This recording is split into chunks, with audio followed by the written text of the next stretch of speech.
आइए जानते हैं कि माता के 9 रूप कौन कौन से हैं। पहले दिन उन्होंने शैलपुत्री की तरह धैर्य दिखाया, दूसरे दिन ब्रह्मचारिणी की तरह तप की ऊर्जा जगाई, तीसरे दिन चंद्रघंटा रूप में भय को भगाया, चौथे दिन कूष्मांडा की तरह सृष्टि की ऊर्जा दी, पांचवें दिन स्कंदमाता बनकर संरक्षण किया, छठे दिन कात्यायनी की तरह पराक्रम किया, सातवें दिन कालरात्रि बनकर अंधकार का नाश किया, आठवें दिन महागौरी रूप में करुणा प्रकट की और 9वें दिन सिद्धिदात्री रूप में देवताओं को विजय दिलाई।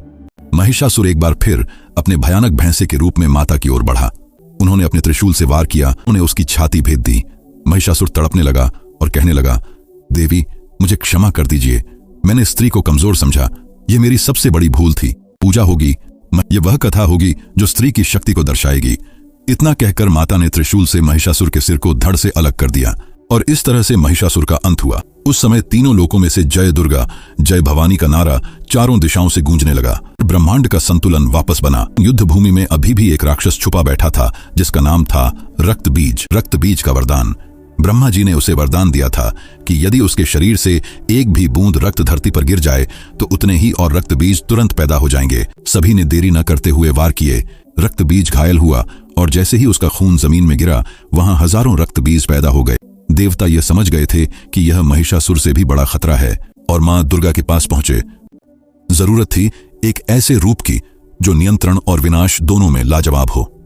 और तभी अचानक उनका नया रूप सामने आया जो था मां काली का। मां काली का रूप देख स्वयं देवता भी सहम गए थे। उनका शरीर काला था, अस्त्र शस्त्र थे, उनके हाथों में एक कटोरा था जिसमें वो रक्त भर रही थीं, गले में नरमुंडों की माला लटक रही थी। काली मां युद्ध भूमि में उतरी। सारे राक्षस डर से पीछे हट गए, लेकिन रक्त बीज खड़े खड़े हंस रहा था क्योंकि उसे लग रहा था कि कोई उसे परास्त नहीं कर सकता। देवी ने खड्ग से वार किया और जब रक्त जमीन में गिरने वाला था तब देवी ने उसे अपने कटोरे में भरा और पी गईं। उन्होंने रक्त बीज का एक बूंद भी रक्त जमीन में गिरने नहीं दिया। वाली सेना कम होती गई। उनकी गति इतनी तीव्र थी कि भूमि में एक बूंद भी रक्त नीचे नहीं गिरने देती। मां काली का यह रूप देख सब डरे हुए थे। देखते ही देखते वे पहाड़ पेड़ पौधों को भी नष्ट करने लगीं। यह देख देवता कहने लगे कि यदि माता काली का क्रोध शांत नहीं हुआ तो वे पूरी सृष्टि का विनाश कर देंगी। वे धीरे धीरे पूरी पृथ्वी को निगल रही थीं। यह देख भगवान शिव आगे आए क्योंकि उन्हें पता था कि केवल वे ही माता काली का क्रोध शांत कर सकते हैं, और सीधा भूमि पर लेट गए। अचानक उनका पैर भगवान शिव की छाती पर पड़ गया। उन्हें एक झटका सा लगा। उनका गुस्से भरा रूप रुक गया। उन्हें लगा कि वे मर्यादा से आगे बढ़ गईं।